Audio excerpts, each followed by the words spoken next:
We've got something new for you today. We are talking to one of the Ray White business units, which is Ray White Marine.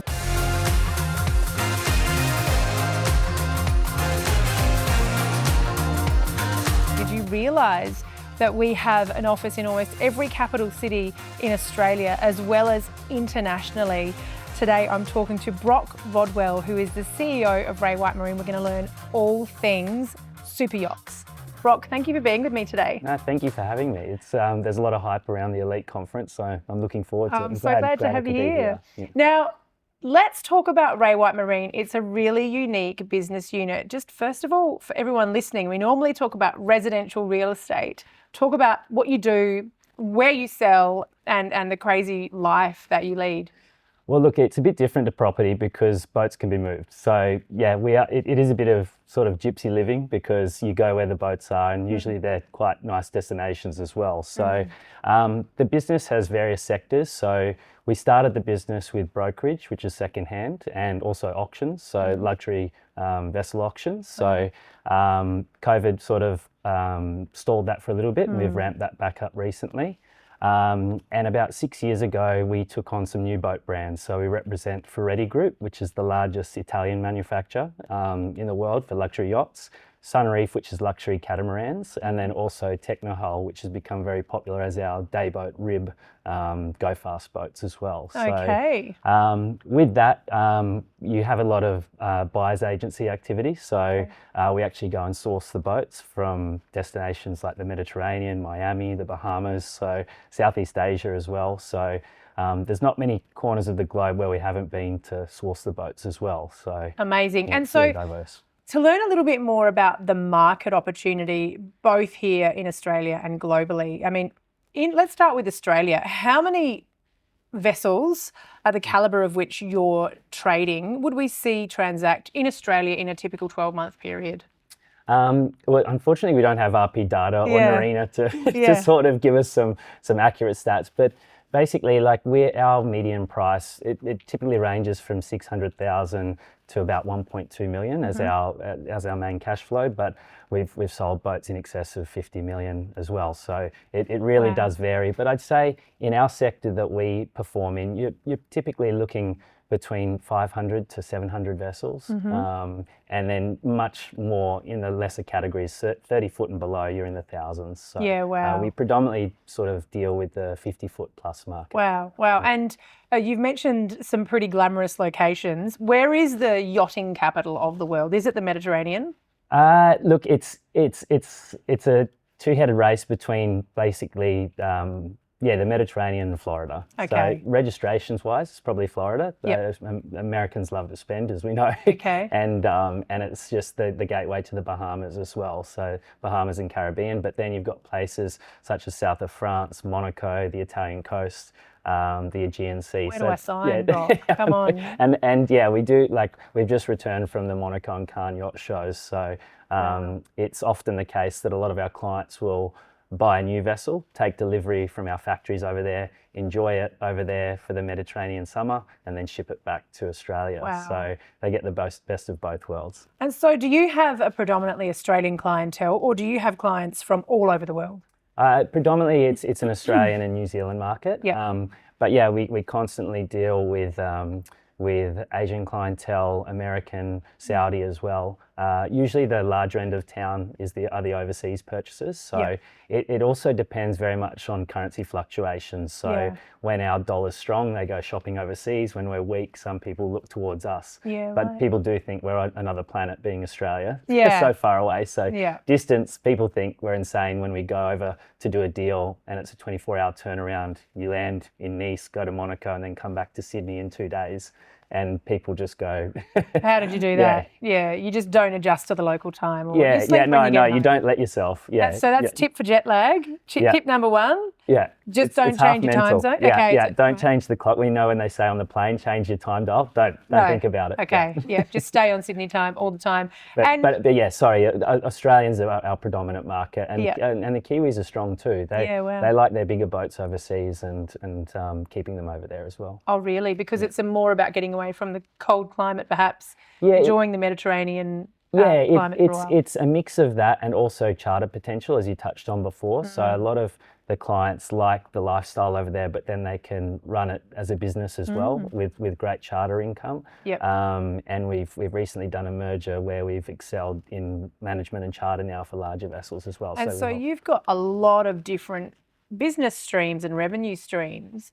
How do you manage yourself and your, I mean, let's say I bought a yacht and it's based out of the south of France and it's staffed and it's taking charters, how much are you involved in the management of that whole process? So typically, since sort of transitioning to the CEO role, I'm having more of a managerial side of things. So it used to be the day-to-day selling. So worked up from sales assistant to sales director, then the position as it is now. But I think basically I take a referral and we have a charter and management team. So it's very similar to, it's probably the closest to like a flight center operation where you've got dedicated brokers booking your charter, your itinerary, and everything's quite automated. The company Ahoy Club, which we've done a merger with, has invested a lot of capital to a lot of back-end technology. So there's a charter broker team that runs out of Sydney, south of France, Miami, and in Asia as well. So you're covered by time zones. Yeah, okay, great. Exciting. Right, so we understand a little bit more about the business now and the opportunity. I suppose I'd love to go back to the start. I just discovered you're actually an Adelaide boy. You're born in Adelaide. Yeah, back to the old stomping ground. Yeah, it's good to be back. Lots changed as well. So it's good. Yeah, the family, we grew up here until I was about 8 or 9 years old, and then did a sea change like many do to the Gold Coast. So that's when the affinity with water and beaches and anything to do with a boat or a surfboard came into play. So yeah, it's great coming back to Adelaide, but I loved growing up on the Gold Coast. I bet. The quality of life is fantastic, and it's certainly been put on the map with property since COVID. It's unbelievable, isn't it? It just hasn't stopped. Yeah, I mean, it's always cyclical up there, but it seems to just be on this trajectory where it keeps going, which is great. Well, we were talking about how the world has changed. You know, COVID was a crazy time and it sort of feels like a bad dream sometimes when you look back, did it actually happen? But it has changed the world and the way people live. And I imagine with the asset class that you trade in, you probably see some people who made some pretty big life changes during that period as well and maybe haven't gone back to a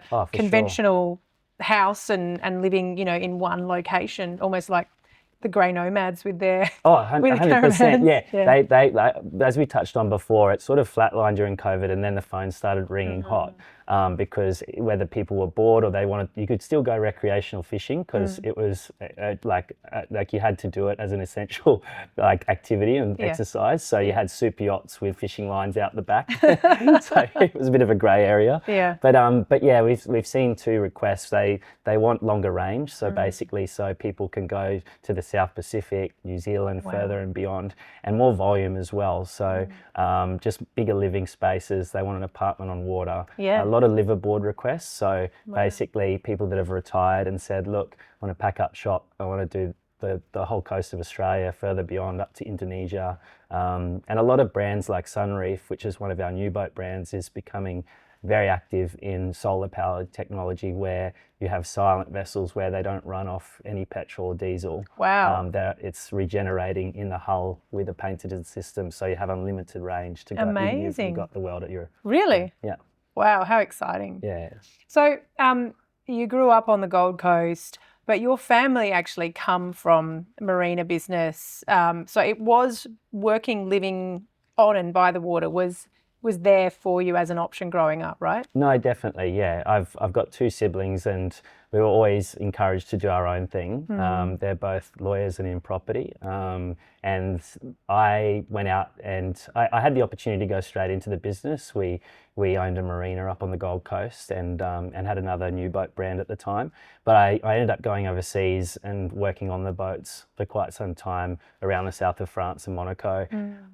Came back and I actually pursued an advertising career. So I did a graduate program for 2 years in Sydney in a global firm, and then the opportunity just came up to start the Sydney business. So I wanted to do something a bit more entrepreneurial, and be my own boss. So I took a bit of a leap of faith, and that's how we kicked off Ray White Marine Sydney, which I can't believe it's over 10 years ago now. Yeah, like wow. I got the LinkedIn reminder the other day, and it's absolutely flown. So, and there's been so much that's happened in that decade. I mean, you make it sound pretty simple, but like, you're a young man now. How old were you when you started the business, if I may ask? Yeah, no, I was 23. So yeah, huge leap of faith. Perhaps, you know, the optimism of youth maybe just made you go for it. What were those? Because that was a big leap straight into the helm. Excuse the pun. No, that was good.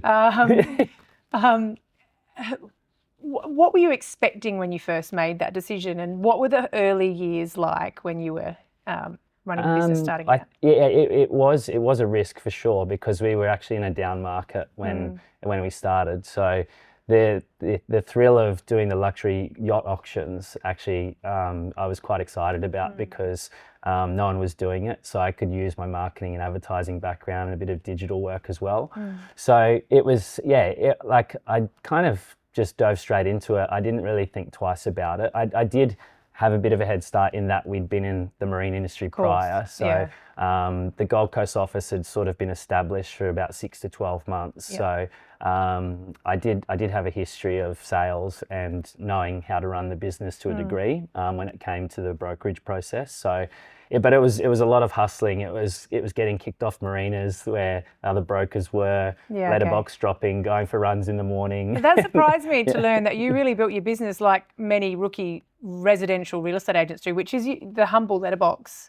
Just looking for business, looking in that brokerage space. Do you want to sell your boat? I want to help you out. It wasn't so much about the new vessels at that point. Yeah, it wasn't like his the little black book of database that we had from the other boat business. It was sort of re-establishing after the GFC a new brand, because everyone sort of said, well, what do Ray White know about boats, to be honest? So, so we had to really clearly establish that we came from the marine industry. It wasn't a real estate office trying to adapt to it, but we were adapting the property models, such as the auction process that works so well with Ray White, and the credibility that goes with Ray White as well. So we got a couple of runs on the board with larger vessels with the auctions, which was great. So that really put us on the map. And then I slowly expanded the business with other brokers that came on board, and And you mentioned that actually when you sold, it was a Ferretti boat that they'd noticed. Was it a Ferretti secondhand? Yeah. And they noticed the sale, and then that's how you established the relationship to then become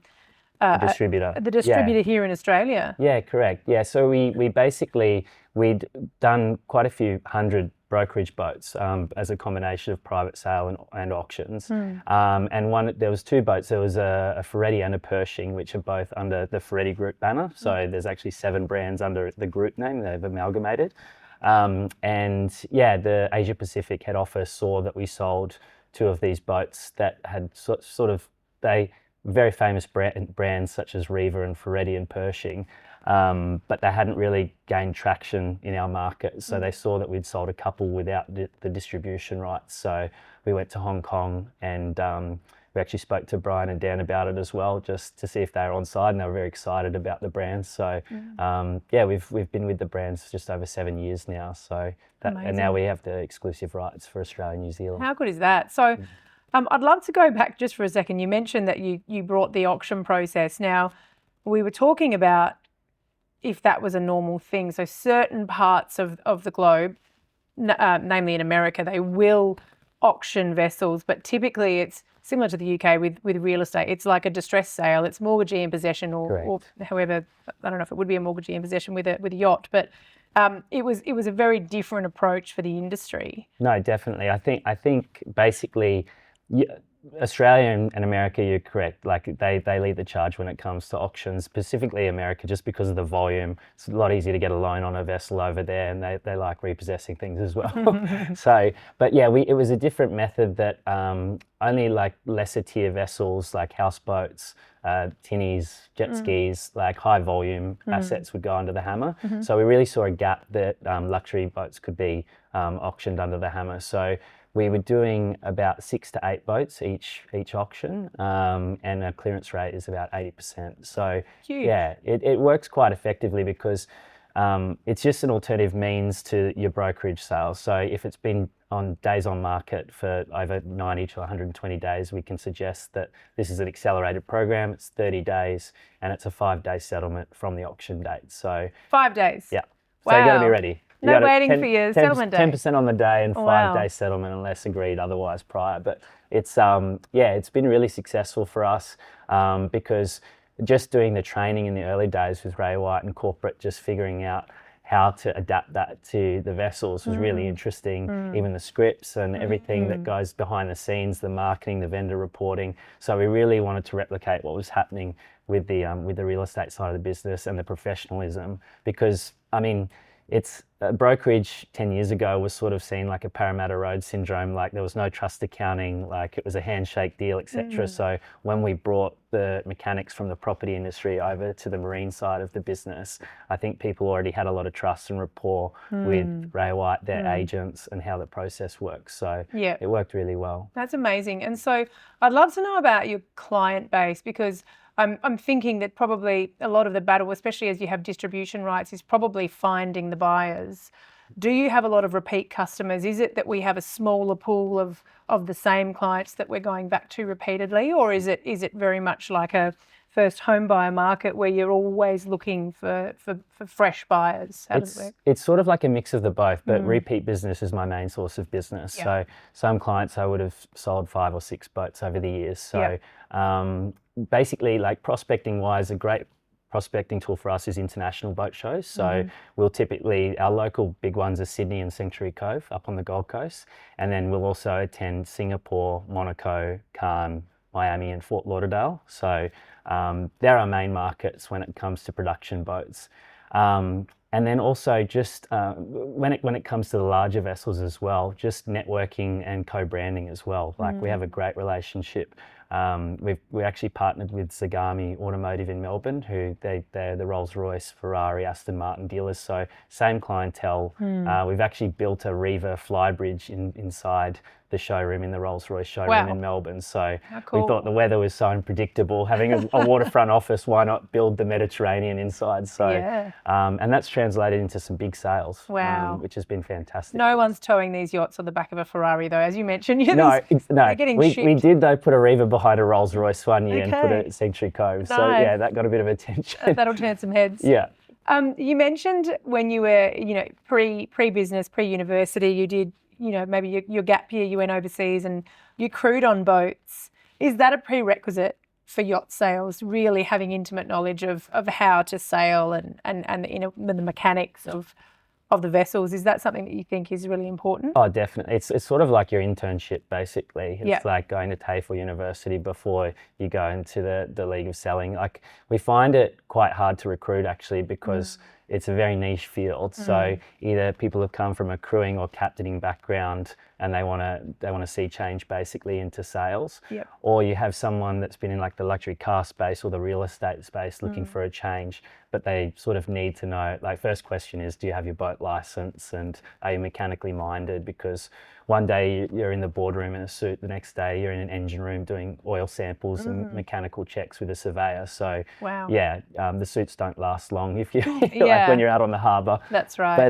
But yeah, I think basically that I only did it for a very short period. People go over there and stay there for 5-10 years, but it certainly assisted because you can't really fake it till you make it in the industry. You'll be found out pretty quickly. Yeah. So where do you go to recruit? Like, are you going to the younger people who are still in school, maybe university, and try and let them? Because it's a very mysterious, or it's a sector of our company that I, as you can tell, knew very little to nothing about. I think a lot of people probably don't know much about it. Yeah. How do you find the next generation of marine salespeople? Well, the latest trend basically, because everything's going digital, so typical recruitment channels, Seek, the BIA, the Boating Institute, and then also just you're always keeping in touch with crew and captains just to see what their intentions are. Sometimes when they start getting engaged, having families, like two of our brokers in Auckland, actually, James and Al, were both skippers in the Mediterranean. So they specialised in Italy and Greece, and then they came back for girlfriends and Back families, and now they're doing really, really well in Auckland because they've got such a vast experience being a captain. Yeah. They speak with the knowledge of the boat, and the clients can see that straight away. Yeah. It's not a glossy brochure and a price list. They can speak from experience. 100%. And if I'm based out of Auckland or Melbourne, am I travelling as much as you as the CEO, or is that international travel, is that really just reserved for someone who's sitting in the position that you are, or? As I said before COVID, I think I did 12 trips to Europe for deals, so that was a lot of back and forward. So I'm not springing back as easily off the flights now, but yeah, overseeing the team, I guess it's predominantly me that's doing the frequent flyer miles. But basically, like for instance, Al in Auckland sold a new build 60 power, which is the Sunreef. So he's been to Poland twice. So that's where our factories are there. Wow. In Gdansk. So so you'll often go with clients to the factories. So we have factories in Greece, Poland, and Italy. So typically, if you're building a vessel, you'll accompany the client there to do the quality checks. So wow. And what's that lead time? If I put an order in, how long until I get to actually stand on my completed yacht? Well, it used to be quite a short time frame. It depends on the size, because you could probably expect 12 to 18 months, but COVID, like there was a real run on new boats and factories, so you can be waiting for larger vessels up to 2028 now. So wow. Yeah. Okay. It just depends on the level of customization and how big the vessel is as well. Yeah. One question I wanted to ask is just around, if I think about the traditional real estate team model, you have the lead agent, they bring an associate through, they kind of come up through the ranks. Is that the same in the marine side of the business? So you have these young, less experienced people coming through. I mean, you've talked about some pretty, very well-established people in their own career paths captaining a ship. Yeah. Is it more that, or we seeing these teams that are building to facilitate greater capacity? Yeah, I'd say it's probably a mixture of both, actually, because we do see a lot coming from the older generation wanting, it's usually family based because they're at sea so much that the wife or the husband wants to stay land based. Yeah. And that's the pivotal moment. So generally it's people that have a passion for boating. Like they know how to tie a rope, like know how to navigate a harbour. So basically it's a mix of both, but we generally start with a sales assistant position, then going into a sales broker, senior broker, and then sort of managing your own team. But we don't really have the scale as what the property officers do. So it's a much more niche field. Yeah, amazing. Okay, so we've learned so much with you today. I've just got some questions. You may or may not have an answer for it. Like, what are the misconceptions about what you do? Like, do people commonly get things wrong, or is it just it's so unusual that they don't really know what to expect? I think there can be some misconceptions with how easy the job can be. I think we often use the phrase, it's not all sun pads and rosé, because that's usually what's portrayed. So, it's a lot of different time differences because we're dealing with Europe a lot. You can get 98% of the deal done, and then you can get a bad survey report and the deal's off. So it's like your building inspection. So there's a lot of highs and lows. So, and there's peaks and troughs as well. You can have a good month and then a bad month. So, and we're very volatile with the currencies as well. So it's a lot of duck underwater movements. Everything on the surface is quite glamorous. My father used to say it's a sexy industry, so or a glamorous industry. So, but there's a lot of logistics that go behind it, because also when you're selling new boats, after sales and warranty is a big task as well, because unlike your luxury car where you can house it and get it delivered to a polished showroom floor for servicing, you're out in the elements. You've got big a lot of risk claims. We're very harsh with our UV with the sun, so darker paints and whatnots fade. So there's we have a thoroughbred Italian, Roberto, that works with us for our after sales and warranty, and he's probably like the cog in the wheel. He's a very pivotal he would probably be one of the most valuable positions in our business because he has such good rapport with the clients and after sales and really cares for the product too, being Italian. It sounds like it's a real hybrid of lots of different parts of not only real estate but also automotive, and you mentioned travel before. So it's like a very niche, diverse, interesting role and part of our company. I can't even really say in our industry. Brock, just in closing, I'm going to ask you a question I haven't prepared you for. Okay. Which is, what's something about you that people don't know? Like, what's your surprise fact? And I'm sure you've had some crazy stories. My surprise fact. Well, I originally, my career path took a bit of an about turn because I was obsessed with surfing and DJing. Yeah, and okay. that was the career path that I was going to go for. So I actually applied to do a Bachelor of Surfing and Event Management. Wow. So, which, like, a Bachelor of Surfing is a thing. I love that. So when I got told that I had to do the tertiary education, that was the one that I selected, and I got a swift shutdown. So you're doing commerce and business. So yeah, but no, I mean. And there's always time. Yeah, but I think that's probably my release when I'm not on a plane or on the phone or on a Zoom, is getting out in the water, and because the phone's on the beach or at the apartment. So yeah, I think that's sort of my form of meditation, I guess. Best place you've ever surfed? Probably Fiji. Okay. I love it there. Not too yeah, far. just remote. Yeah, just around the corner. We've got some great surf charters going in the Maldives at the moment as well. Wow. So February, I've got a couple of friends from the Gold Coast lined up for that. So how good. Yeah, looking forward to that You're one. a lucky man. Brock, it's been so lovely talking to you. Thank you for teaching me about Ray White Marine, and I look forward to seeing what's next for you No and problem. the team. Thank you so much for having me. Pleasure.